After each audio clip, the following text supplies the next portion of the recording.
Kẻ bắt nạt đột nhập vào nhà tôi để bắt nạt tôi trên livestream, nhưng họ không biết cha tôi là đồ tể đêm mưa, mẹ là biến thái Sung, chị gái là kẻ giết người hàng loạt. Thân chào cả nhà, không nên xem chùa đâu đó. Nhớ đăng ký, like, comment để ủng hộ tin nha. Vừa ra trường sau giờ học, tôi bị tóm tóc. Cả hai mặt vô cảm, sức mạnh trên tay không ngừng tăng lên. Không phải nói là muốn đến nhà bạn xem sao? Lớn như vậy còn chưa từng thấy chuồng heo đâu. Chân chó phía sau cậu ta cứ chậm chậm cười đùa và đẩy tôi lên xe. La mắng với tài xế, lạnh lùng nhìn tôi, trong mắt đầy dục vọng. Nhìn cách họ hân hoan, trong lòng tôi cảm thấy lạnh. Không phải vì sợ họ, mà là nghĩ đến gia đình tôi. Với tính cách của gia đình, nếu biết chuyện gì đã xảy ra với tôi, họ sẽ làm gì? Tôi nuốt nước miếng, không dám suy nghĩ kỹ. Đến cửa nhà tôi, nhìn vào khu vực rộng lớn và môi trường sạch sẽ. Du Sương Châu nhăn mày. Tôi cứ tưởng một cô gái như cậu, tất cả đều sống trong khu ổ chuột. Bỏ đi, vào nhà xem đi. Có trời mới biết bên trong có đầy rác không. Lưu Mạn phía sau hắn quan sát. Đá tôi thật mạnh. Mở cửa đi. Du Sương Châu đã sắp xếp xong thiết bị livestream rồi, mỉm cười trước màn hình. Chào gia đình, hôm nay tôi đến nhà bạn học làm khách rồi. Vì nhà nghèo, cho nên trên người hắn luôn có mùi. Theo nguyên tắc giúp đỡ người khác, chúng ta đến nhà cậu ta giúp dọn dẹp nhé. Du Sương là một mạng lưới nhỏ với hàng trăm ngàn người hâm mộ. Ngay khi cậu ấy bắt đầu livestream, hàng trăm người đã vào phòng livestream. Sương Sương Tử thật là người đẹp, lòng tốt, giá trị đạo đức cao, yêu. Nhà có nghèo đến đâu cũng không thể không chú ý vệ sinh được. Tôi có môi, nhưng chắc chắn không phải mùi hôi. Mẹ tôi luôn nói với tôi, mỗi lần trước khi ra ngoài phải dùng một loại bình xịt khử mùi đặc biệt được phun khắp cơ thể. Bởi vì bà ấy sợ một số mùi trong nhà sẽ bị người ta ngửi thấy. Tôi ấn ngón tay vào tay nắm cửa, mở cửa bằng vân tay. Sau khi cửa mở, một giọng nói ngọt ngào vang lên chào mừng chủ nhân về nhà. Đột nhiên màn hình một loạt CMT hiện lên. Giọng nói của quản gia thông minh này quen quá, các bạn có cảm giác đó không? Tôi nghe thấy rồi, đây là âm thanh của vườn hoa nhỏ nổi tiếng một thời. Tôi đoán chủ nhà chắc chắn là một fan cuồng nhiệt của hội chợ. Cho dù hắn đã chết, vẫn đang dùng túi thoại của ông ấy. Nhưng làm sao tôi nhớ ông ấy chưa bao giờ phát hành túi thoại nhỉ? Sự tương tác của người hâm mộ đã làm tăng sức nóng của căn phòng. Du Sương bắt đầu phấn khích. Nhưng giây tiếp theo, một màn hình CMT được gửi bởi một người tên là Công Lý Phải Thắng, khiến cậu tan hu mày. Các người không nghe thấy à? Giọng nói này không đúng sao? Có giống bị ép buộc không? Chìm nén nỗi sợ hãi. Sau một khoảng lặng ngắn ngủi, màn hình CMT liên tục chế giễu. Vừa rồi đi xem thăm lại, hình như là một chuyện như vậy. Tôi hiểu, tôi từng bị bạn trai bạo hành. Hắn dí dao vào cổ tôi khi ép tôi báo bình an với gia đình. Đó là giọng nói của tôi. Sau một khoảng lặng ngắn, Công Lý Phải Thắng lại gửi thêm mấy màn hình CMT nữa. Một số kẻ giết người sẽ bắt cóc những người có giọng nói hay, bắt nạt nạn nhân để ghi lại âm thanh anh ta thích, sau đó lại tàn nhẫn giết họ. Và những âm thanh đó sẽ trở thành bộ sưu tập của anh ấy, bảo quản vĩnh viễn. Các màn hình đạn khác xuất hiện. Buồn cười, ý bạn là người dẫn chương trình bây giờ nhìn thấy hang ổ của kẻ giết người. Đừng làm tôi sợ, không phải là chủ nhân của ngôi nhà này làm chứ. Đó là cô ta đáng chết. Các người không biết Nguyên Hội đã làm gì sao? Cậu ta từng mượn tên của lớp đào tạo âm nhạc, đe dọa trẻ vị thành niên với ước mơ âm nhạc, nữ sinh đi đón khách. Muốn tôi nói giết người cũng coi như nhẹ rồi. Dư Sương khinh thường cười lạnh, hắn không bao giờ tin vào tính cách hèn nhát và yếu đuối của tôi sẽ liên quan đến một kẻ giết người tâm thần. Du Sương bóp cổ họng, tinh tế nhìn vào máy ảnh nói, mọi người đừng tranh cãi nữa. Có thật không? Chúng ta vào xem là biết rồi. Nếu ở đây thật sự là kẻ giết người tâm thần mà các bạn nói, vậy thì chúng ta sẽ giải quyết vụ án. Phòng khách sáng sủa sau khi vào cửa, phong cách trang trí khác làm họ hơi ngạc nhiên. Trương Mạn hừ lạnh, cậu cũng xứng đáng ở một nơi tốt như vậy. Dư Sương mặt cũng nhanh thay đổi. Nhà tôi không phù hợp với những gì cậu ấy mô tả trong phòng livestream. Điều đó làm cậu ấy rất không vui. Màn hình CMT trong phòng livestream càng khiến cậu ta cắn răng. Tôi thấy nhà của bạn học Sương Sương Tử rất sạch sẽ, trông không giống người nghèo. Tôi học thiết kế nội thất. Phong cách này nhìn đơn giản, vật liệu đều là hàng đầu. Trong nhà không có chút sức mạnh là không thể làm được. Du Sương nhìn chằm chằm vào tôi một cái, mắt nhìn xung quanh. Sớm thôi, trên mặt cậu ta lại hiện ra nụ cười giả tạo đó. Du Sương nhắm ống kính vào hướng móc áo. Có một chiếc áo mưa cũ treo ở đó. Cậu ta từ từ đi qua, giả vờ bất cẩn nói lác lác. Áo mưa này là của nhà cậu phải không? Sao cô thế này cũng không nỡ vứt đi? Và cậu ấy đã chạm vào chiếc áo mưa đó. Đó là của bố tôi. Tôi vô thức ngăn cản Du Sương chạm vào chiếc váy đó. Đó là bộ đồ yêu thích của bố tôi. Cho dù có cũ mấy ông ấy cũng không nỡ vứt đi. Nếu nó bị hỏng bởi Du Sương, chắc chắn ông ấy sẽ rất tức giận. Khi tôi nghĩ về cách bố tôi tức giận, tôi cả người đều cảm thấy ớn lạnh. Một lần, bố tôi và tôi đang ngồi trên ghế xem tivi. Trên tivi phát sóng tin tức của một lão già hay ỷ lại. Ông già đó nợ tiền lương của một người chú công nhân nhập cư nhiều năm. Mắt bố tôi hơi nheo lại trước tivi. Ông ấy nhìn ra ngoài cửa sổ, nhẹ nhàng nói, sắp mưa rồi. Không lâu, ông già đó chết trong một đêm mưa. Trước khi chết, ông ta đã gửi tiền và tiền lương mà ông ta nợ mọi người. Tất cả đều đã gửi xong. Lúc này, cái đó gọi là người chiến thắng công lý đã gửi liên tục nhiều xiêm ti trên màn hình. Người dẫn chương trình, xin vui lòng di chuyển. Hãy để tôi xem kỹ chiếc áo mưa này. Sau khi ống kính nhìn toàn diện áo mưa, công lý thắng lợi đột nhiên gửi mấy món quà. Sau đó liên tục gửi một số màn hình xiêm ti đặc quyền. Đạn màu đỏ máu, chữ liên tục bay lên trên màn hình. Chạy đi, muộn rồi. Áo mưa này từng liên tục giết chết tên thợ quyệt tiền trong đêm mưa, vẫn chưa bị đưa ra xử lý pháp luật. Phương pháp của hắn rất hung ác, nạn nhân không để lại lời giải thích. Cư dân mạng công lý phải lập tức phát ra màn hình đạn máu đỏ. Chạy đi, muộn rồi. Áo mưa này từng liên tục giết chết ông chủ quyệt tiền của công nhân trong đêm mưa. Còn tên đồ tể đêm mưa vẫn chưa bị đưa ra xử lý pháp luật. Phương pháp của hắn rất hung ác, nạn nhân chết không toàn thây. Du Sương giả Lục Hàn và Trương Mạn không nhịn được cười. Màn hình im lặng một lúc, toàn màn hình ha ha bay lên. Đồ tể đêm mưa thật đáng sợ, nhưng tôi sợ anh hơn. Cười chết đi, đây sẽ không phải là người dẫn chương trình. Đây không lẽ là chủ phòng mời đến làm hiệu ứng chương trình. Tất cả cư dân mạng đều cho rằng đây là một trò đùa. Chỉ có trái tim tôi run rẩy. Công lý phải thắng vẫn đang liên tục phát ra màn hình xiên ti. Nếu bạn không tin, bạn có thể đi xem đôi cánh tay áo có phải là thêu 10 đầu lâu bằng dây đỏ không?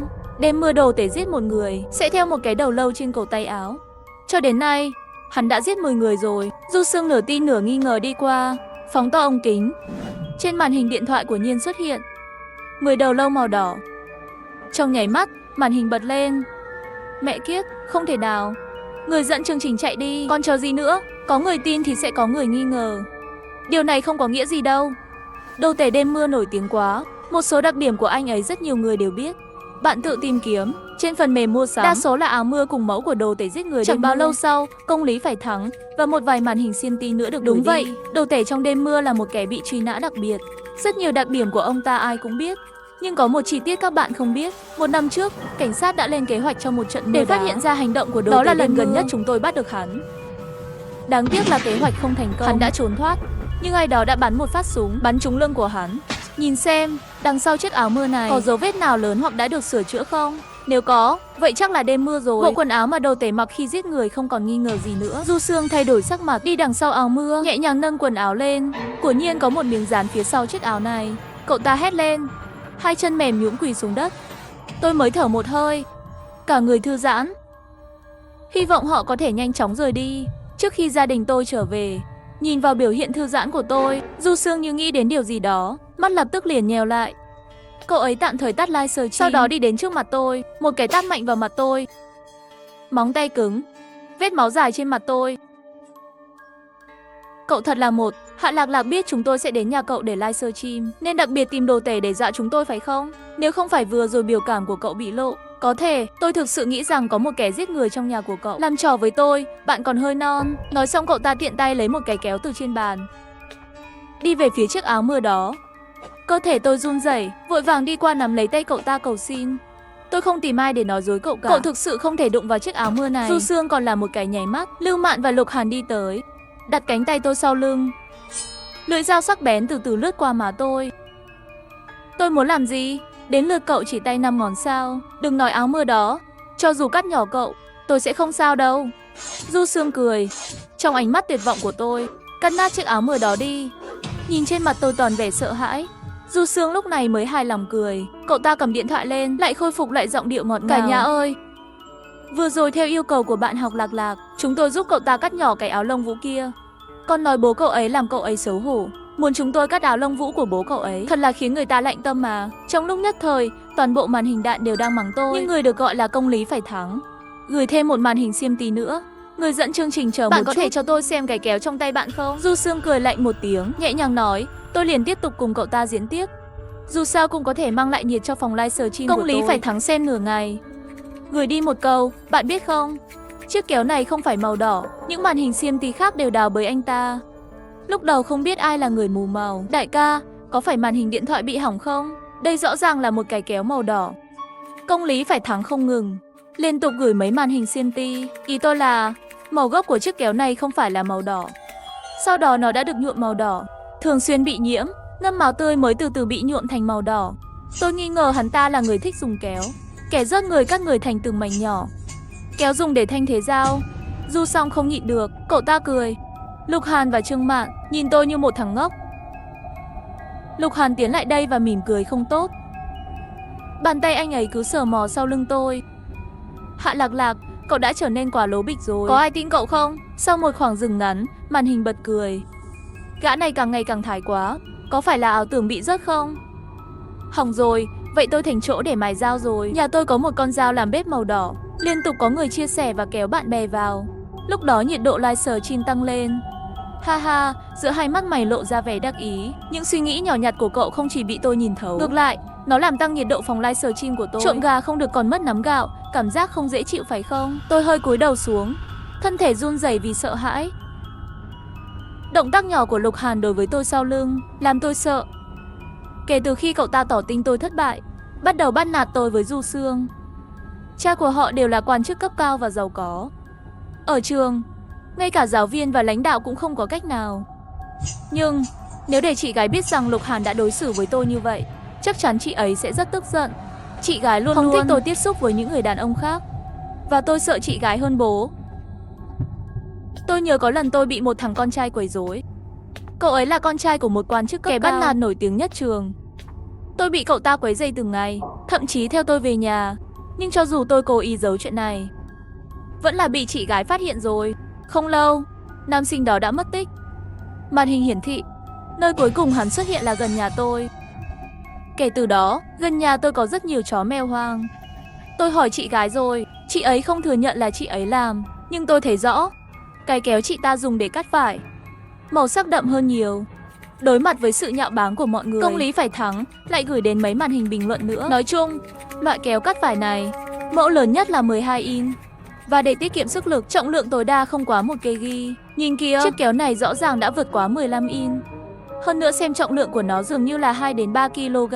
Cấu hình như vậy, nó không phải để cắt vải, mà là để có thể tiết kiệm công sức cắt mô máu thịt của cơ thể người. Lúc đó màn hình bình luận liên tục vang lên. Hắn nói hình như có chút lý. Bản thân là thợ may, chúng tôi không thể sử dụng những cái kéo lớn như vậy. Nếu nặng quá, cắt 2 cái cổ tay sẽ bị hư. Nói chung, kéo nào mà có lưỡi dao đều là màu đỏ chứ. Nhưng không, Du Sương tiện tay ném kéo lên bàn. Cô ta dùng quá sức, kéo cắt rơi xuống. Nhìn cái kéo rơi xuống đất, cả người tôi đang run rẩy.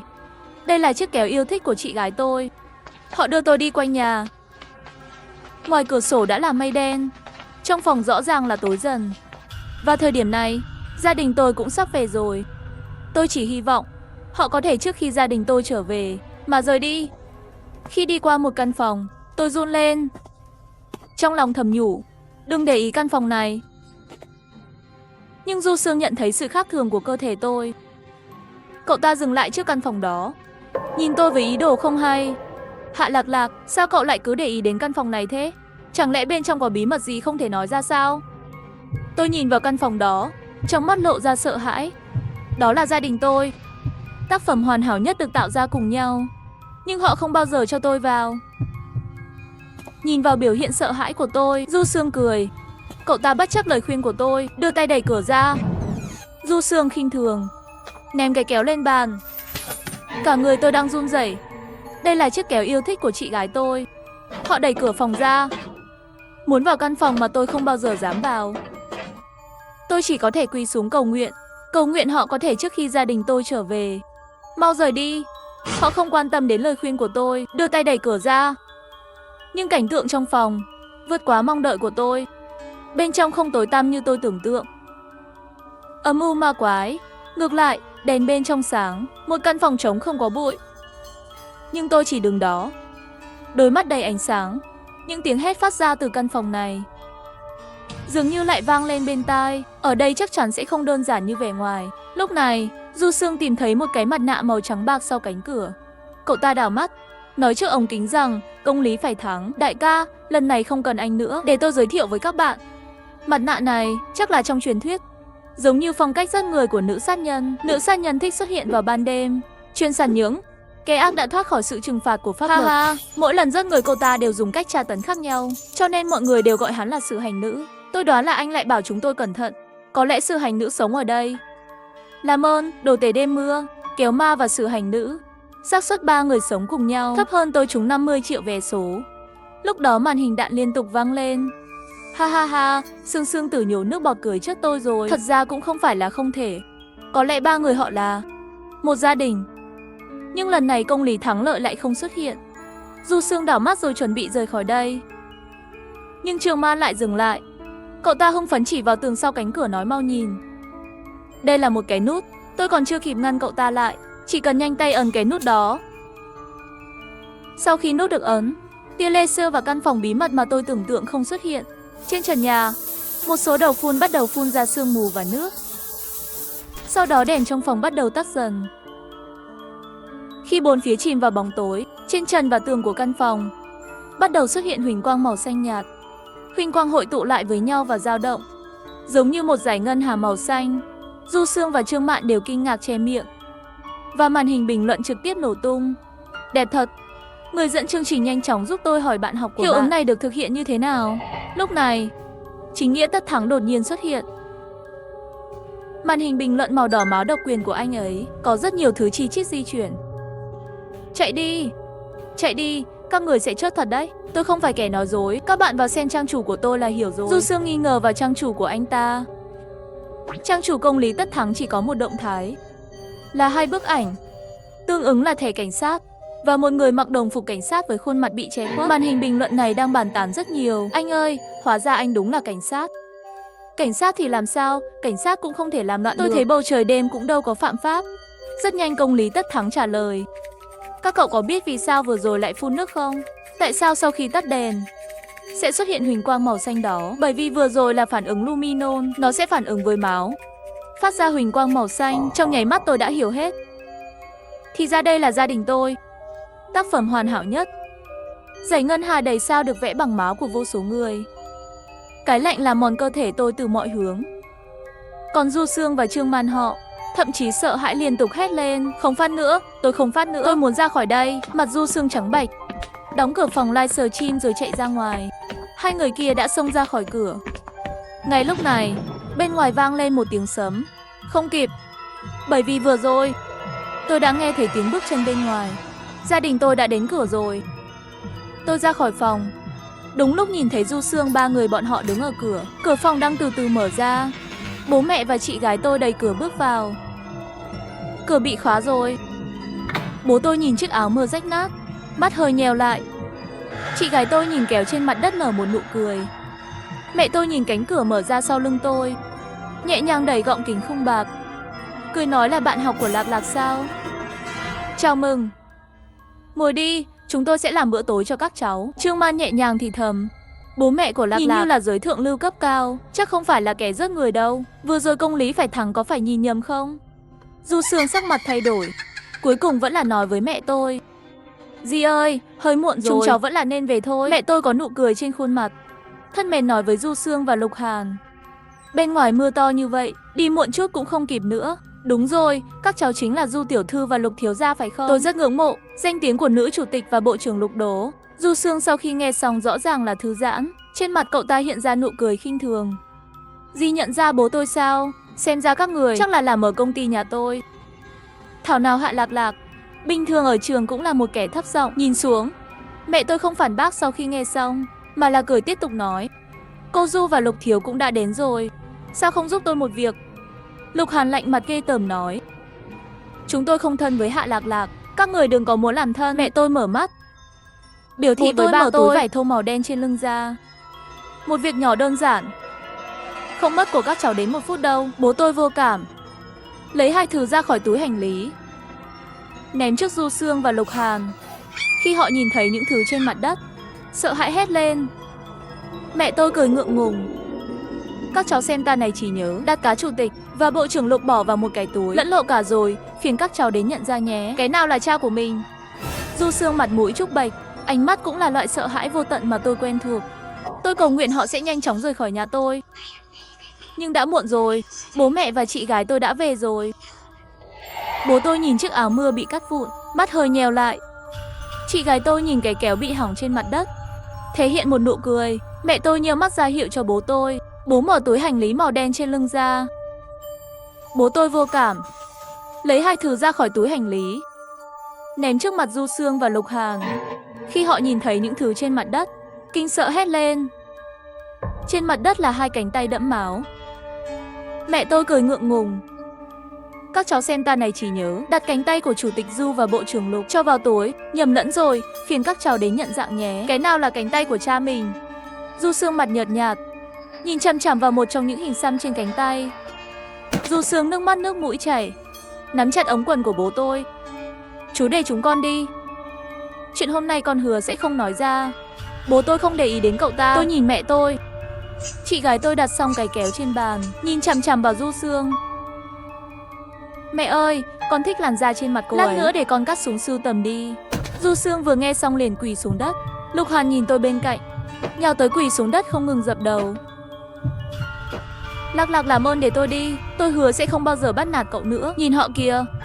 Tôi hơi không chịu nổi. Mẹ ơi, hay là cho họ một cơ hội khác. Mẹ tôi nhìn tôi cầu xin. Hận rèn sắt không thành thép thở dài. Nếu Lạc Lạc đã nói vậy, vậy tôi sẽ cho các người một cơ hội nữa. Chỉ cần 2 người nói ra những chuyện xấu mà đối phương đã làm, tội lỗi của ai nặng nhất, người đó sẽ ở lại đây mãi mãi. Sau khi Trương Mạn nghe xong, liền hét lên. Thật không công bằng, tôi mới theo họ không lâu, tôi không biết họ đã làm gì trong quá khứ.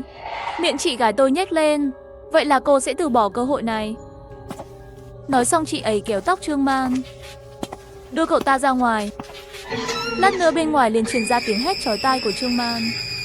Không biết bao lâu, âm thanh bên ngoài mới từ từ lắng xuống. Chị gái tôi kéo xác Trương Mạn từ từ đi qua cửa phòng.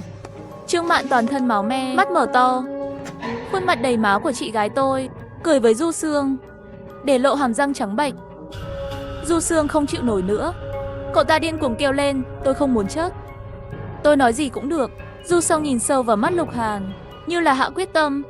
Âm thanh mở. 1 năm trước, Lục Hàn thích một cô gái tên là Hà Khiết.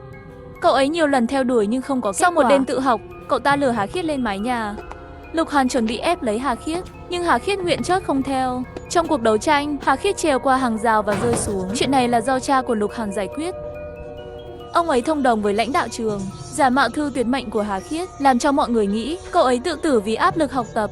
Họ muốn áp chế tin tức dư luận, cũng thuê bọn côn đồ phải đến để hòa giải với phụ huynh trên trường, khiến họ bị thương khắp người. Chuyện này cứ như vậy không được giải quyết.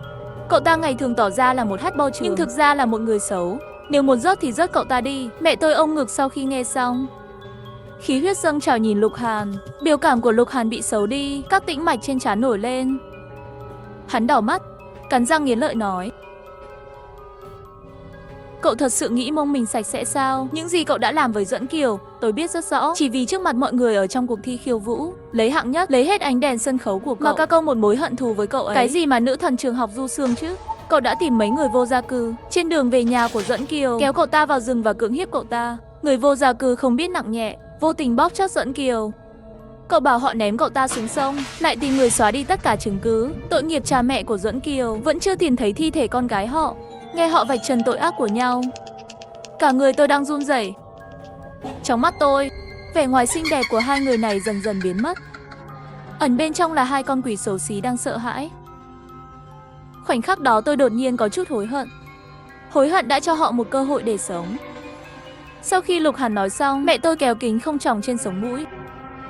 Xem ra hôm nay đã bắt được 2 con cá lớn rồi. Ta thích nhất là mấy người lòng dạ độc ác như các người. Máu của các người là thứ nguyên liệu tốt nhất dùng để vẽ.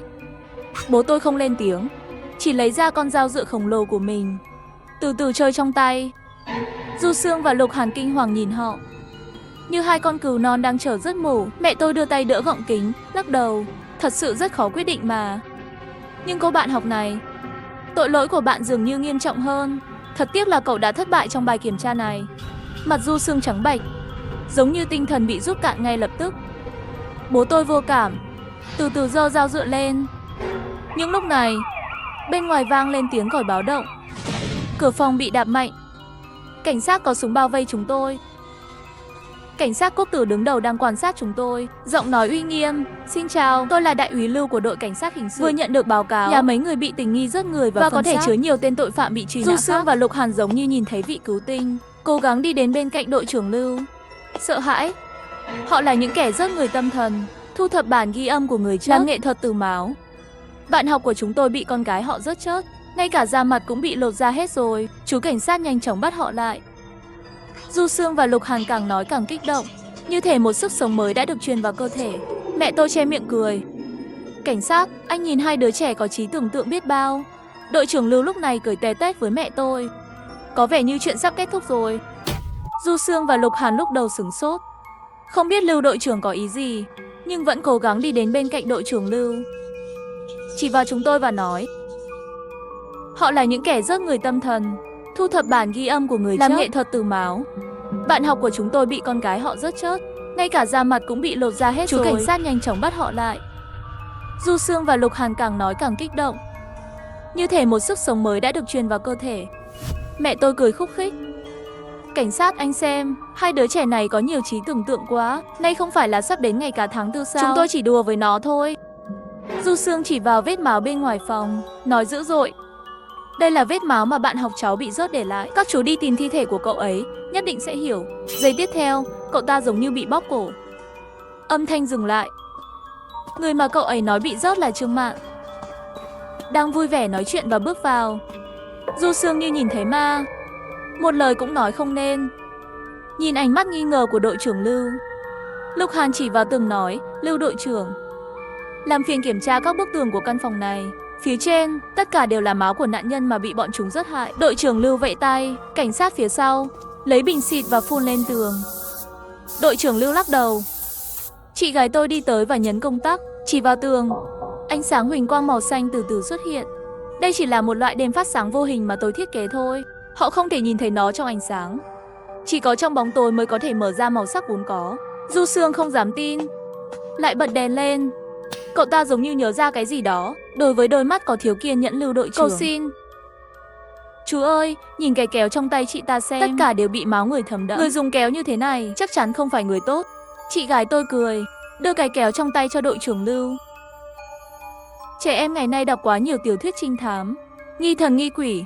Đội trưởng Lưu nhìn cái kéo, mặt nghiêm nghị nói với Du Sương: cháu xem kỹ đi.